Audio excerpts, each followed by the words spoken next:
தமிழில் முதல் பக்தி சேனல் சாய் டிவி.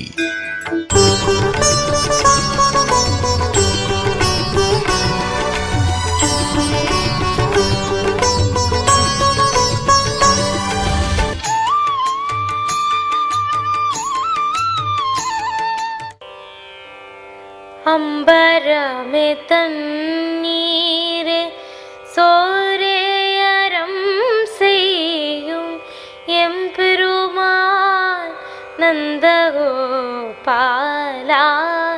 எழுந்தீராய். அம்பரமே தண்ணீரே சோரே அறம் செய்யும் எம்பெருமான் நந்தகோபாலா எழுந்தீராய். கொம்பனார்க்கெல்லாம் கொழுந்தே குல விளக்கே எம்பெருமாட்டி யசோதாய் அறிவுராய். அம்பரம் மூடறுத்து ஓங்கி உலகளந்த உம்பர்கோமானே உறங்காது எழுந்தீராய். செம்போர் கழலடி செல்வாபல தேவா உம்பியும் நீயும் உறங்கேளோ ரெம்பாவாய்.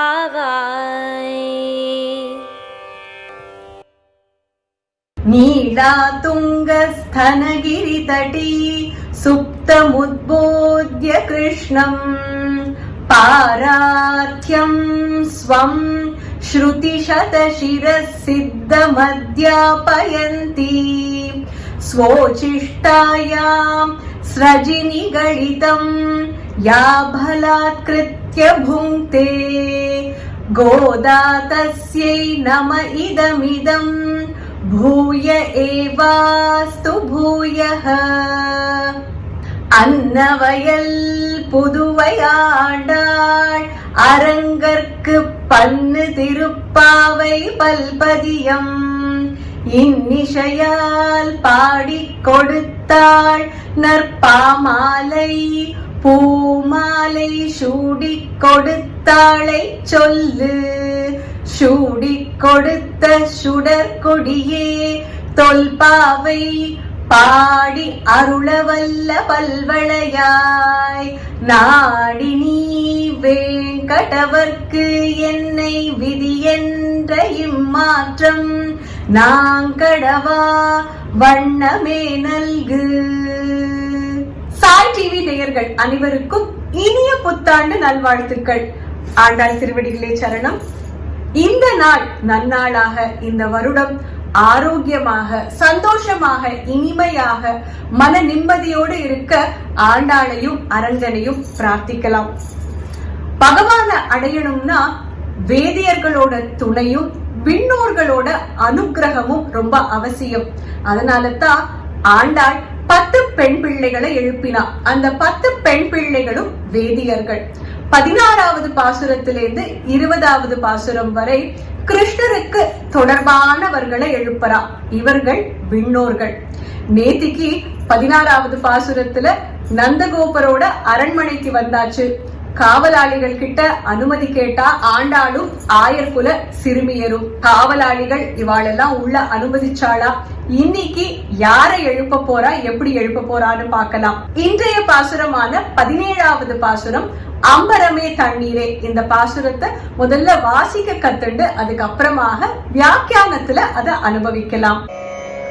அம்பரமே தண்ணீரே சோரே அரஞ்செய்யும். அம்பரமே தண்ணீரே சோரே அரஞ்செய்யும் எம்பெருமான் நந்தகோபாலா எழுந்திராய்.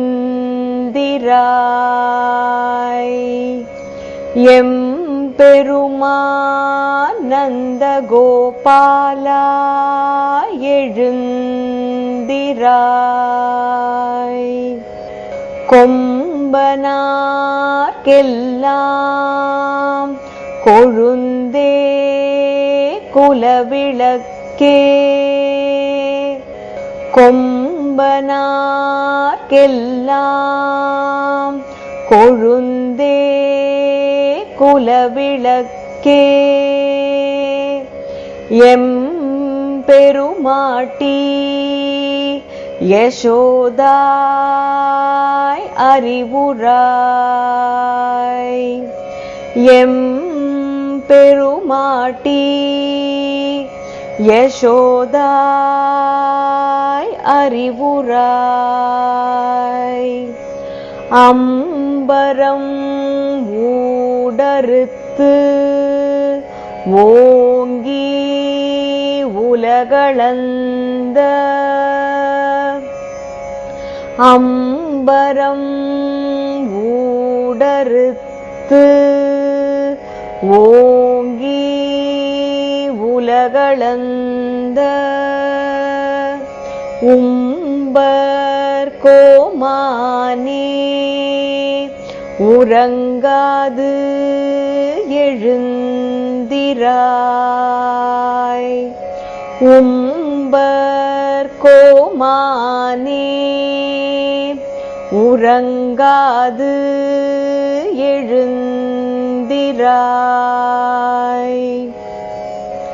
செம்போர் கழலடி செல்வா பலதேவா. செம்போர் கழலடி செல்வா பலதேவா.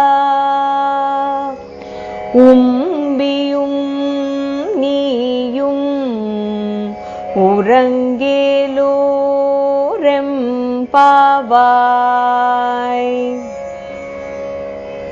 உம்பியும் நீயும் உறங்கேலோரெம்பாவாய்.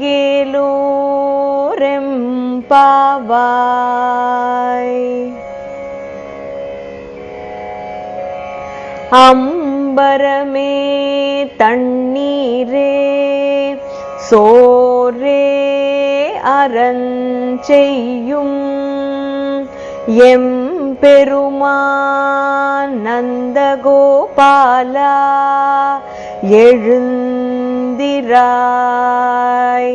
கொம்பனார்க்கெல்லாம் கொழுந்தே குலவிளக்கே. எம்பெருமாட்டி யசோதாய் அறிவுராய். அம்பரம் ஊடறுத்து ஓங்கி உலகளந்த. உம்பர் கோமானே உறங்காது எழுந்திராய். செம்போர் கழலடி செல்வா பலதேவா. உம்பியும் நீயும் உறங்கேலோரெம்பாவாய். அம்பரமே தண்ணீரே சோரே அறஞ்செய்யும் எம்பெருமான் நந்தகோபாலா எழுந்திராய்.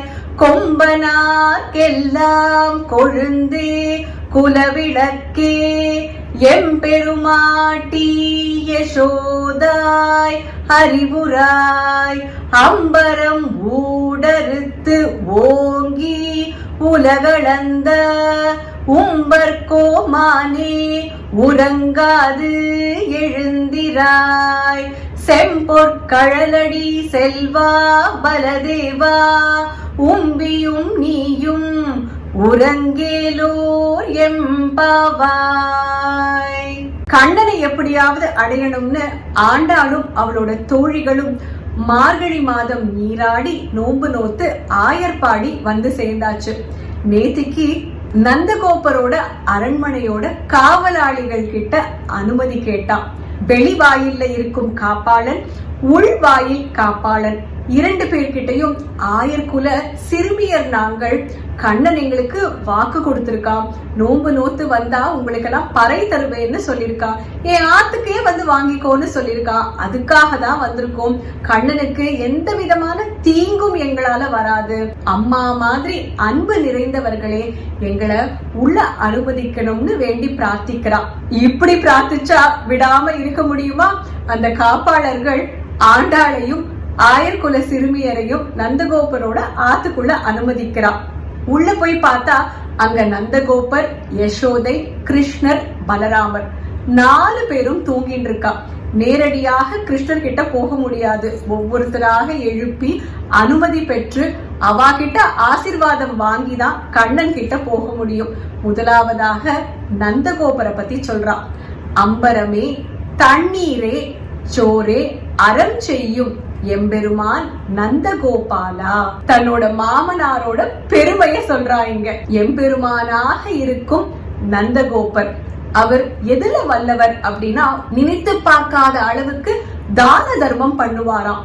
அம்பரமே, அம்பரம்னா வஸ்திரம், தண்ணீரே ஜலம், சோரே அன்னம். வஸ்திரம், தண்ணீர், அன்னம், இது 3ம் யாரு வந்தாலும் அவளுக்கு வள்ளல் தன்மையோடு வழங்குவாராம் எம்பெருமானான நந்தகோபர். அம்பரமே தண்ணீரே சோரே அறம் செய்யும். ஔவையார் சொன்ன மாதிரி அறம் செய்ய விரும்பு.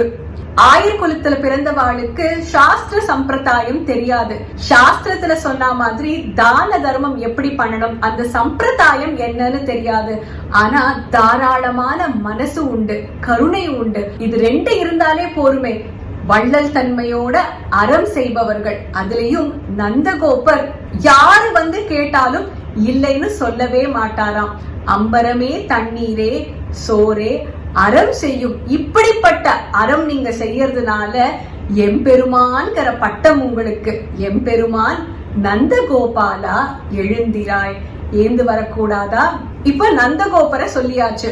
அடுத்தது மாமியாரான யசோதை. யசோதைய எந்த மாதிரி புகழ்ந்து சொல்றான்னு பார்க்கலாம். கொம்பனார்க்கெல்லாம் கொழுந்தே குல விளக்கே. ஆயர்குல பெண்கள்ல விளக்காக திகழ்பவள், குல விளக்காக விளங்குபவள் யசோதை. கண்ணனோட தாய்ங்கிறது மட்டும் கிடையாது, ஆயர்குல வாசிகள் அத்தனை பேர்கிட்டையும் ரொம்ப பிரியமாக இருப்பாளாம் யசோதை. கொம்பனார்க்கெல்லாம் கொழுந்தே குல விளக்கே, அன்பும் காருண்யமும் நிறைந்தவள் யசோதை. 5வது பாசுரம் மாயனை மண்ணு. ஆயர் குலத்தில் தோன்றும் அணிவிளக்கை தாயை குடல் விளக்கம் செய்த தாமோதரனை. கிருஷ்ணரை கொஞ்சம் பாக்கியம் யசோதைக்கு தான் கிடைச்சது. கொம்பனார்க்கெல்லாம் கொழுந்தே குல விளக்கே எம்பெருமாட்டி யசோதாய் அறிவுராய். நந்தகோபர எழுந்துவான்னு சொல்றா, யசோதைய அறிவுராய்னு சொல்றா. நந்தகோபர் எழுந்து வந்துதான் காரியங்கள் நடக்கணும். யசோதை அப்படி இல்லை, இருந்த இடத்திலேருந்தே காரியத்தை சாதிக்கும் வல்லமை பெற்றவள். ஏன்னா வந்திருக்கிறவாளுக்கு என்ன வேணும், எப்படி கொடுக்கணும் அப்படிங்கறத பார்த்தே புரிஞ்சுப்பாளாம் யசோதை. நந்தகோபரை சொல்லியாச்சு, யசோதைய சொல்லியாச்சு. அடுத்தது முறைப்படி பலராமரை தான் சொல்லணும். ஆனா ஆண்டாளால பொறுக்க முடியல, நேரடியாக கண்ணனை சொல்றான். அம்பரம் ஊடறுத்து ஓங்கி உலகளந்த. இந்த இடத்துல அம்பரம்ங்கிறது ஆகாயத்தை குறிக்கிறது. ஆகாயத்தை அறுத்து நீங்க அளந்தேல் அன்னிக்கு. வாமன அவதாரம் எடுத்து இந்திரனுக்காக கையேந்தி வந்து மாபலி மன்னன் கிட்ட 3 அடி மண் கேட்டு 1 அடி பூமியிலையும் 2வது அடி ஆகாயத்துல வைத்த போது சத்தியலோகத்துல இருந்த பிரம்மன் ஆச்சரியப்பட்டு போனாராம். வானத்துல இருந்த நட்சத்திரங்கள் ஒவ்வொன்னாக பெருமாளுக்கு அணிகலனாக மாறிண்டு வந்துதான். முதல்ல அட்டிகையாக இருந்துதான், அப்புறம் ஒடியானமாக மாறித்தான், அப்புறம் பெருமாளோட காலுக்கு அணிகலனாக கொலுசாக மாறித்தான். பெருமாளோட பாதத்தை பார்த்து மகிழ்ந்த பிரம்மதேவன் பெருமாளோட பாதத்தை அலம்பினாராம். அதுல இருந்து வந்ததுதான் புண்ணிய நதியான கங்கை. அம்பரம் ஊடறுத்து ஓங்கி உலகளந்த. இப்படி பெருமாள் மேல காலை தூக்கி வைத்த போது பெருமாளுக்கு வலிக்குமேனு தாயார் ஏந்தி பிடிச்சாளாம். அது எந்த திவ்ய தேசம்னு பாப்போம். உம்பர் கோமானே உறங்காது எழுந்திராய். நாயகனே, உறங்காம நீ ஏந்து வரணும். இப்படி சொல்லிட்டு ஆண்டாளுக்கு திடீர்னு நினைவுக்கு வருது. முதல்ல பலராமரை சொல்லிட்டு அதுக்கப்புறமாகத்தானே கண்ணனை சொல்லணும். பலராமனும் ஆதிசேஷனோட அவதாரம். கண்ணனுக்கு எப்பவும் கைங்கரியம் பண்ணுபவன். அதனால முறைப்படி அவரை சொல்லிட்டு தான் கண்ணனை சொல்லணும். இந்த இடத்துல கண்ணனும் சொல்ற, அவன் ரொம்ப கோபக்காரன், முதல்ல அவனை சொல்லிடும், அப்புறம் என்ன பாடலாம்னு. செம்பொற் கழலடி செல்வா பலதேவா. பொன்னிற கால்களை உடைய செல்வந்தனாக இருக்கும் பலதேவா, பலராமா. அதென்ன செல்வந்தர்? பலராமன் இருக்கிறதோ கண்ணனோட. கண்ணனோட இருக்கும் அத்தனை பேரும் செல்வந்தர்கள் தானே. பொன்னிற பாதங்களை உடைய பலதேவா, செல்வந்தனாக விளங்கும் பலதேவா. உம்பியும் நீயும் உறங்கேலோர் எம்பாவாய். உம்பி அப்படின்னா உன்னோட தம்பி. உன் தம்பியும் நீயும் இப்படி உறங்குவது சரியா? ஏந்து வந்து எங்களுக்கு அனுகிரகம் பண்ண வேண்டாமா? எங்கேந்தோ நோம்பு நோத்து எல்லாரும் சேர்ந்து வந்திருக்கோம். எங்களுக்கு தேவையான அந்த பறையை கொடுக்க வேண்டாமா? பலராமனை பார்த்து நீங்க யாருன்னு எங்களுக்கு தெரியும். திரேத யுகத்துல ராமாவதாரம் நடந்த போது ராமருக்கு சகோதரனாக தாசனாக இருந்த அந்த லக்ஷ்மணன் நீதானே. பெருமாள் உறங்கும் அந்த ஆதிசேஷனோட அவதாரமும் நீதானே. பெருமாளோட படுக்கையே நீதான். படுக்கையில படுத்துட்டு இருக்கிறவா உறங்கலாம், படுக்கையே உறங்கலாமோ? ஏந்து வரக்கூடாதா? ஆண்டாள் அழகாக முறைப்படி நந்தகோபர், யசோதை, கண்ணனுக்கு சம்பந்தமாக வாமன அவதாரத்தை எடுத்து சொல்லிட்டு பலராமரையும் கூப்பிட்டு உன்னோட தம்பியும் நீயும் ஏந்து வரக்கூடாதா? எங்களுக்கு அனுகிரகம் பண்ணக்கூடாதான்னு கேக்குறா. இந்த 17வது பாசுரத்துல நிறைய ஆழ்ந்த அர்த்தங்கள் கொண்டது இந்த 17வது பாசுரம்.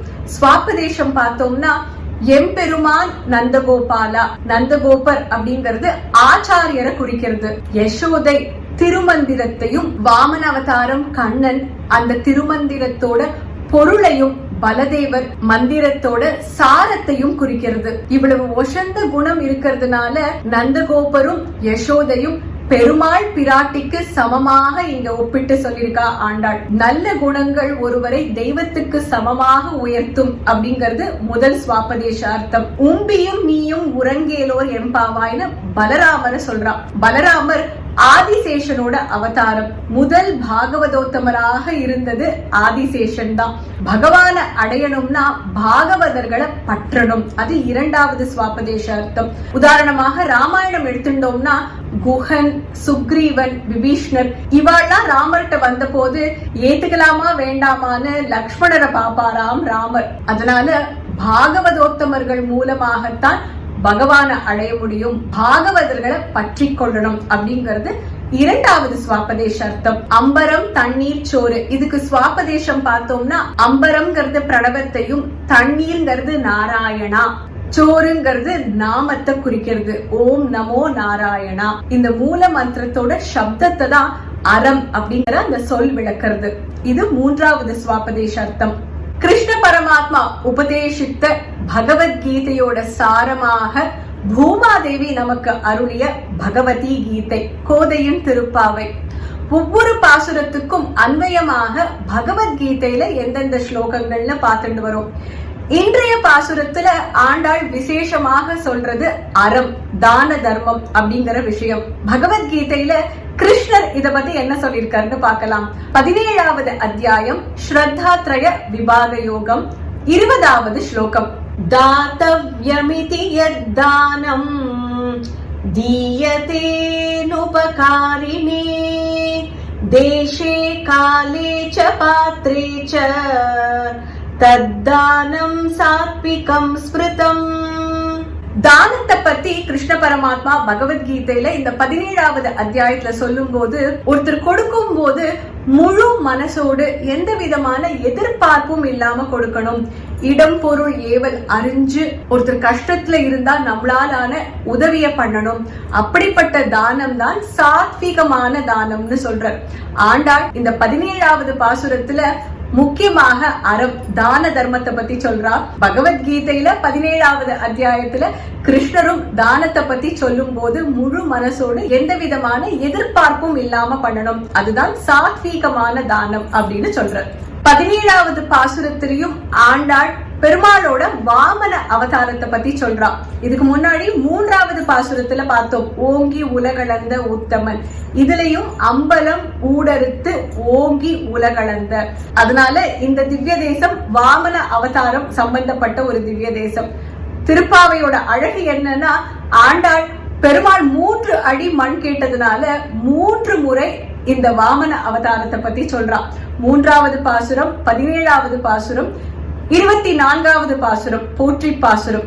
ஒவ்வொரு அடிக்கும் ஒவ்வொரு பாசுரம். 3வது பாசுரத்துல பூமியில பெருமாள் அளந்தது. இந்த 17வது பாசுரத்துல பெருமாள் ஆகாயத்தை அளந்தது. இதுல குறிக்கப்படும் திவ்ய தேசம் சீர்காழி பக்கத்துல இருக்கும் திருக்காழிச்சீராம விண்ணகர தாடாளன் திருக்கோயில். நாகை மாவட்டத்துல சீர்காழி பக்கத்துல இருக்கு.